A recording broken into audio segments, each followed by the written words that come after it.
Zig. And I'm Hannah Hampton, and you're listening to HR After Hours.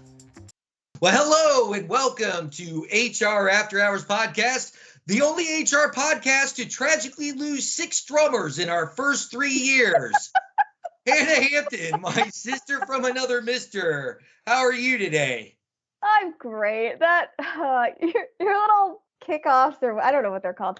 I love them. They make me laugh every time. We've got kind of a lengthy topic today, so we're not going to do too much of our morning chatter. I do want to just at least take a moment to acknowledge the theater of the absurd that we have been witnessing lately with the Chinese spy / weather balloon / whatever it is. Is our government testing us to see if we're paying attention? I don't know. I love my conspiracy theory friends. And at the same time, I'm still can't let it go that when they finally mentioned, UFOs and everything, no one even said a word. The only people that ever talked about it were stand-up comedians. So we'll see what happens with this weather balloon, spy balloon thing. I don't know. I made sure when it went over the Midwest to run out my backyard naked. And with your shotgun. I'll get it. I can't wait, though. I honestly can't wait for people to come up with some crazy conspiracy theories. And I'll be spending some time on Reddit, trying to research it. Because you know that people are going to come up with some crazy ass shit. It was an interesting story. And I loved all the, people are like, I'll shoot it down. It's like, I love Reddit. It's just such a fun place to be. And it's kind of my new favorite social media site. I don't post on there. I just like to read what other people post. Maybe I'll do a comment, but I mean, it is your place. If you want to look at conspiracy theories, you can do that. If you want to look at your favorite TV show and see what people are saying about it, you can do it there. So it's great. I'm going to give it a look, maybe, because I do remember finding some hilarious things. I think I got scared off with the dark web docuseries and things like that. But sure. I want to propose a new conspiracy theory for you. A lot of people might have noticed that we didn't do a January trends for 2023 article or everything. And let me tell you why, because I have this theory that every year's list is almost identical to the previous year's list for the last 12, 13, 14 years.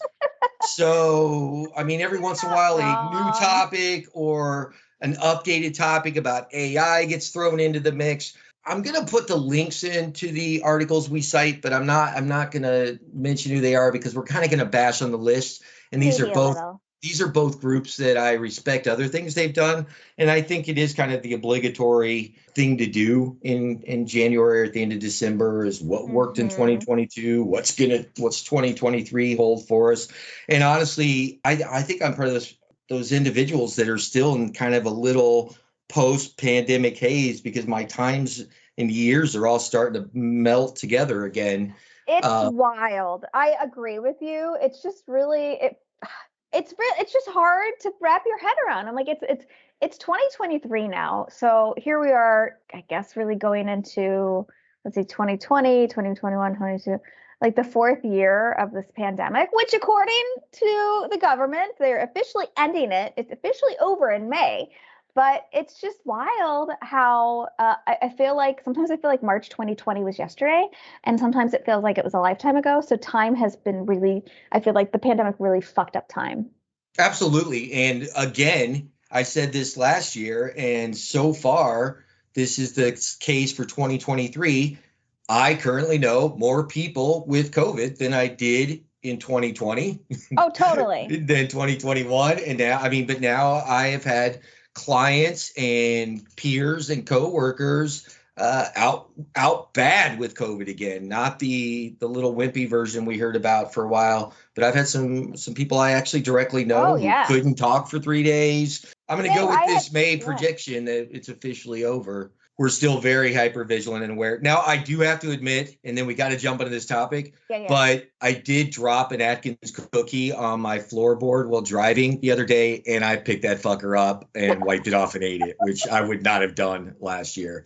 So let's talk about these articles. Like I said, we'll cite them in the credits, but we're not going to do it just because we're not attacking the articles. We're attacking the fact that we have to have these articles. And so this first one is the one I'm going to work off the most, but we'll go back and forth. But it's the 8 8 of the biggest challenges for HR in 2023. I'm going to read off them and then we'll go back and look at them really quickly. Oh, no, let's just hit them as they go. So the first one they bring up, and gee, Hanna, I don't feel like we've talked about this hardly at all in our podcast. So the first one is engaging the workforce.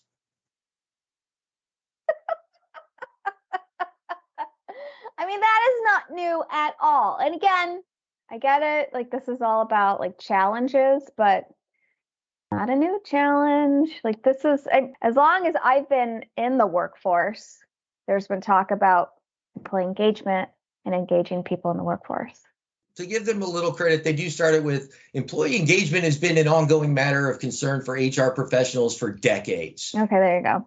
Okay, well, then why don't we start with articles of newest challenges or, things that have worked. My favorite thing about this, then we're going to move to the next topic after you bite back at me here. And I love that I know you're feeling a little froggy today, so jump whenever you want. My whole thing with the engaging the workforce piece, I feel like really we've simplified it to just doing the right thing.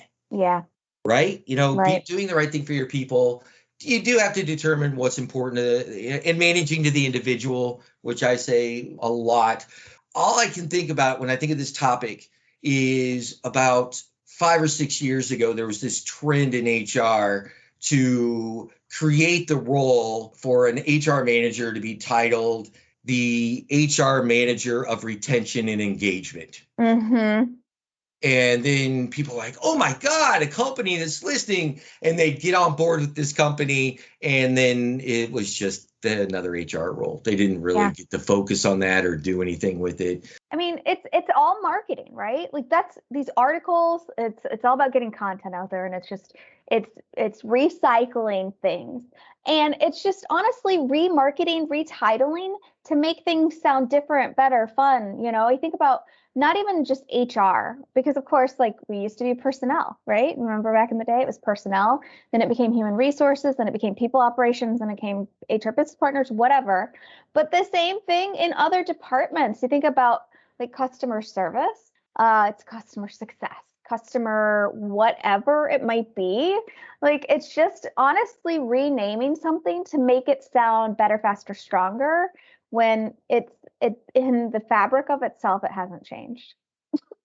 Agreed. So let's go to the next one.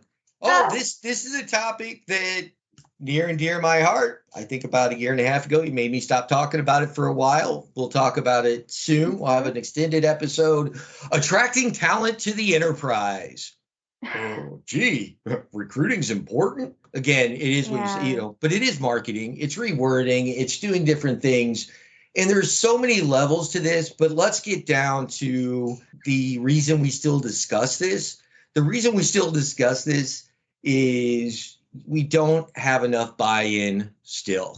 Yeah. And I do see companies that are trying to do things with more PTO, which they should. And, you and I have stood on our soapboxes for hours about that. But I've had to talk to companies and explain to them, it starts with the interviewing process and your hiring partners and things like that. And when you have to make sure and follow up that your hiring manager has returned that person's call that you asked them to 4 days ago for the next step, or they don't make time to make the hiring process important. Well, then the candidate is so hyper aware of that now that they automatically now in the interviewing process will stop and go, hey, if I can't get this person to get back to me when they say they're going to trying to onboard me, I'm just going to get lost in the shuffle if I work for them. And as you mentioned in our last full episode, people aren't afraid to leave at orientation or in the first. Oh, yeah. Well, their bullshit meter goes off and they're like, I'm not going to deal with this. I'm not going to deal with this. So I'm going to leave. And I'm not going to waste my time. You and I, we always have our pre-recording discussion, but, you can't buy back your time.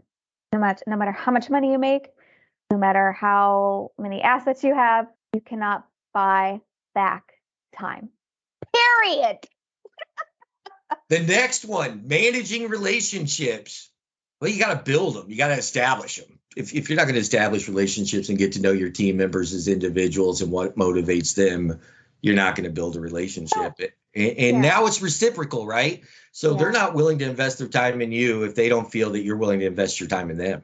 So, here's the thing. Like, I don't have a problem with what's in this article, okay?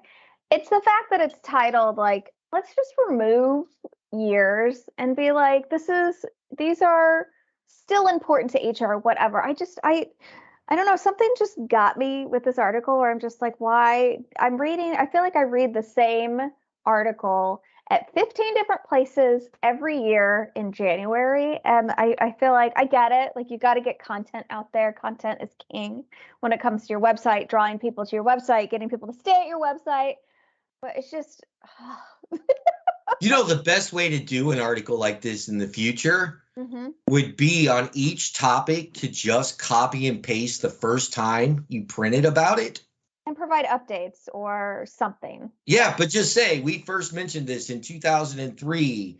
See any updates or activities below. And it should just say, 2004, still a problem. 2005, still a problem. So, I mean, that's really what it is this is just ongoing trials and tribulations of HR and recruiting managers and trainers and leaders. And the next one, training and development strategies. This is one that's a little nearer and dearer to my heart recently because, and this is just because what I've talked about more in the last few podcasts, and I get these things get stuck in my head. Like I've told you about how I'm so fascinated with what perception works, and that everything we process mentally has to have an existing point of reference. These are things that I'll be boggled about and just chase for years. My new thing is sustainability and people practices, and can we adjust the positions to fit our existing people and still get more out of them without either requiring new roles or having to let people go, because I'm guilty of saying that person, the role has outgrown them, or being part of a startup, realizing that this person's HR abilities were surpassed, once we hit 15,000 employees, right? That kind of thing. And they're not the person to lead, but instead of saying, well, we outgrew them and we don't have anything else for them, let's figure out how to utilize their ability to do that job up to 10 or 15,000 people. But also, we want to upskill people. We want them to grow with us and have that symbiotic relationship of, we benefited from them working for us and they benefited because we invested in them. Yeah, for sure. There is a new way to say the same thing, though, because it's really, you got to buy into your people. I mean, what are your thoughts? Besides, duh. Yeah, I mean, honestly, that's kind of duh. I feel like this is not new, and I think people are well aware of it. And I don't know, I feel like, do we sometimes overcomplicate things too? Because I don't know, I don't feel like it's an overcomplex topic. Let me just leave it. I'll rewind back to the duh. I'm going to throw you the next couple and just let you say what you have to say, so you don't have to sit there and say duh the rest of the stuff I say. That's okay. But the next one, again, we've been talking about it since day one, talent retention. Yeah, again, that's a duh. But here's the thing. Unfortunately, I don't know. It depends on which point of view you're looking at. Like, talent retention, of course, is important. Gone are the days of people getting a job out of high school, out of university, whatever, and staying until they retire. But part of that is, I mean, it's the company's fault, right? Companies no longer have these like beautiful pension programs. Of course, they have the 401k, but that's a totally different topic. But companies took away a lot of the things that make people want to stay at companies in the long term, because we all know when you leave a company, typically the raise that you give yourself by going to a new company is way higher than the annual raises that companies decide to give. So there's just so much more for people by going from company to company, job to job. And so I feel like this is something that's going to be on the quote unquote like challenges for HR forever, unless, because we're kind of, I hate to say this like word, but like late stage capitalism, right? Where it's all about pandering to the shareholders and making the company as much money as possible, and the employees being a second thought. So unless really you want to change the fabric of the way that your company looks at employees, retention is always going to be a challenge. You're going to keep some people, but other people are just going to leave. So talent retention, not a new thing, not a new problem, but it's one of those things where I don't feel like executives truly want to fix it. I'm sorry, that's probably very negative, and that's me being sassy today. I don't know. I mean, it is odd, and you're right. I mean, we have gotten to the point where we've talked about some of these topics for so long, then we are expanding it, and you have on more than one occasion challenged the current philosophy of capitalism and the fact that we're still trying to figure out. I don't know that we have to change as much as we think we need to change, but ultimately we need to change the fact that we can report a record quarter of sales and profit, but still lay off people in the same week. The thought that there has to be a certain percentage and level of growth to return on the investment, where I feel like if we can just change the philosophy that long-term steady growth, like an IRA, is a manageable way to grow the business and still invest in said business and take a stronger earning return than you would on just an IRA. If we could just look at stocks that way, that would probably change this problem, but it's still asking a lot, right? We're not like pro-socialism, let's riot in the streets. We're just saying, why can't we take a more practical approach or thought process of what a return on investment should look like, and that I can grow my money with a company that invests in its people and steadily grows, instead of saying, oh, record sales, but we can't maintain this growth, so we're going to lay off 1,000 people this week. Yeah, it's, and not to like not change subjects, but like hone in on that. It's wild to watch, like in the tech sector, how these layoffs are happening. And, what's interesting is they point to like, oh, we just grew too fast in 2021 and the crazy things happen. But, so you're telling me that you couldn't forecast that your growth wouldn't be sustainable? I don't know. I truly question a lot of decisions, especially from the really big companies that laid off a lot of people. And again, it was probably, 10% less of the workforce, which percentage wise is low, but still numbers. People are people. I got laid off in 2009, and I just remember how it felt. And it feels very dehumanizing, and it sucks. And as much as like, there's always people who are going to put on a happy face, and you have to stay positive, it's a hard thing to go through, and it just really sucks. No, it's just so counterintuitive. A lot of us had parents who were successful business people. They gave us some just sound, common sense financial advice growing up. If you have a great year, put some of it away for a rainy day, right? Remember the rainy day fund. Just because I made $50,000 more this year, I should anticipate that next year probably not going to be as good, because there are things that when I make more money, there are things like the guarantees in my placements, and the fact that I might have to replace some people for free next year if they don't make it so long. And so I have to realize that the increase of business also equals the increase of cost and risk. And so I should be putting away this money, knowing that I probably won't. And typically my biggest years have been followed by mediocre years. So I know this, and so would most CFOs and CEOs. So I would take X amount of the money and put it away to help cover for next year's expenses or whatever it was. And so why don't we do that? I don't know. But I mean, it's just these things that are so Midwestern, hard work, roll up your sleeves values, that we're told that if we do these things, we'll be successful in life.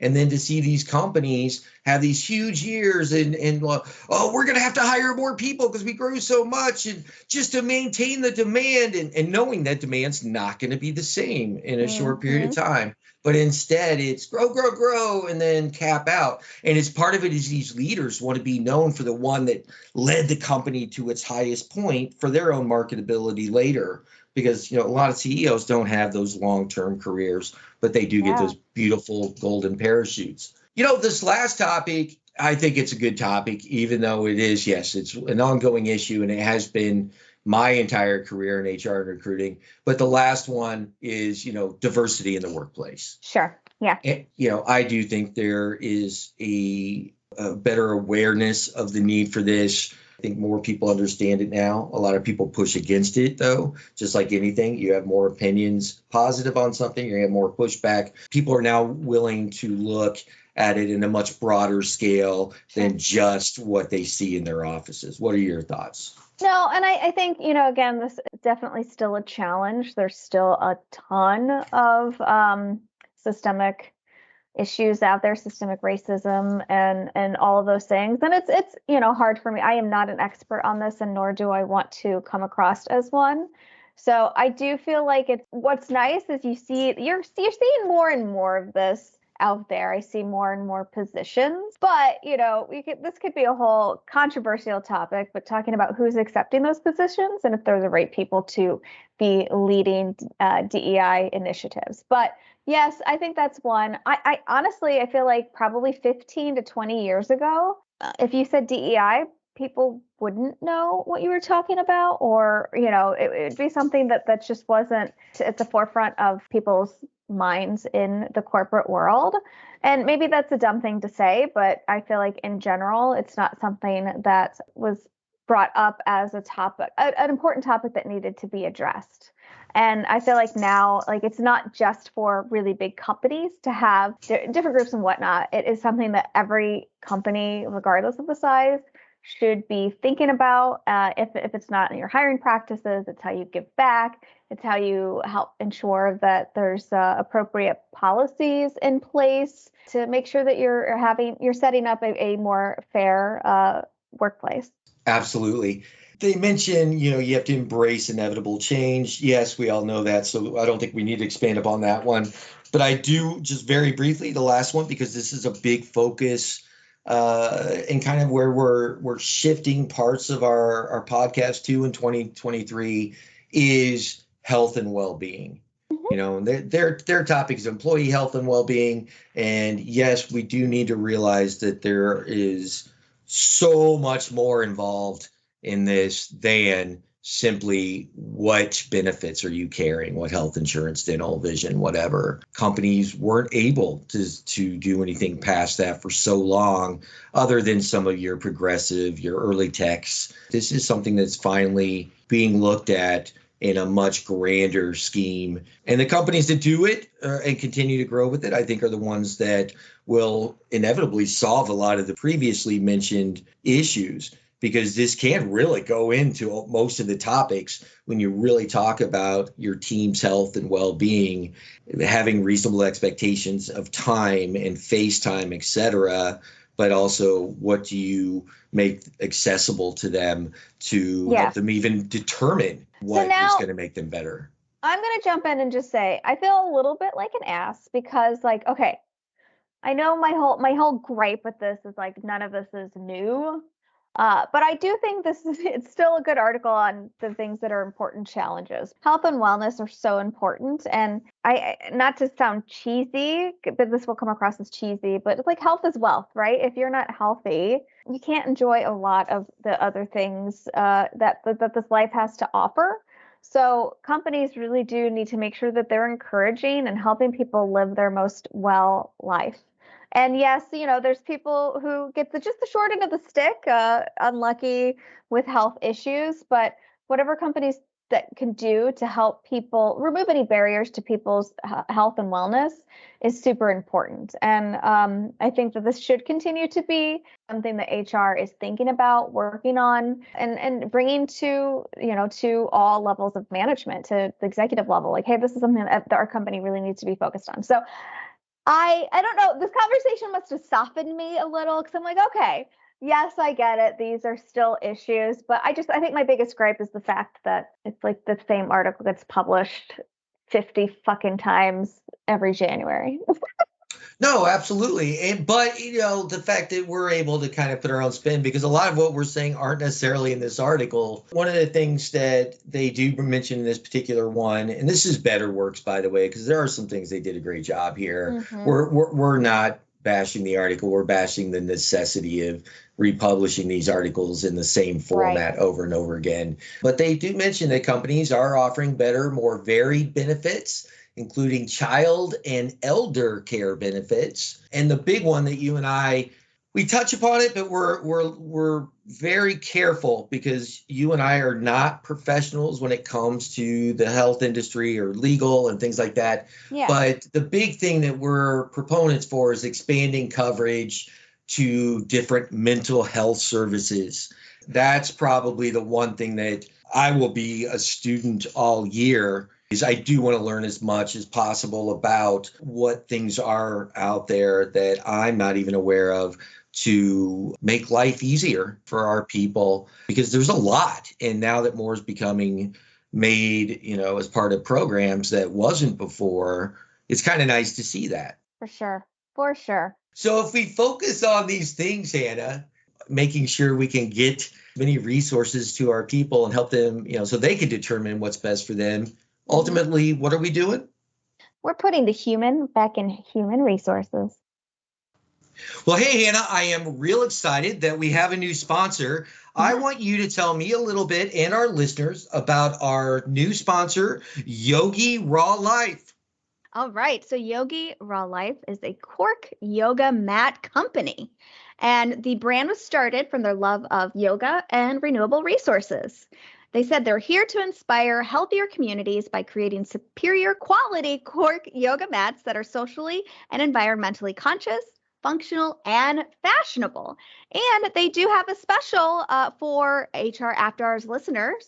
10% off by using the coupon code HRYOGI, that's HRYOGI, for 10% off your order. And you can order the mats at yogirawlife.com. That's YOGIRAWLIFE.com. So Yogi Raw Life for a quality cork yoga mat. Awesome. Well, welcome to the HR After Hours team, Yogi Raw Life. And Hanna, you have a successful day. You too.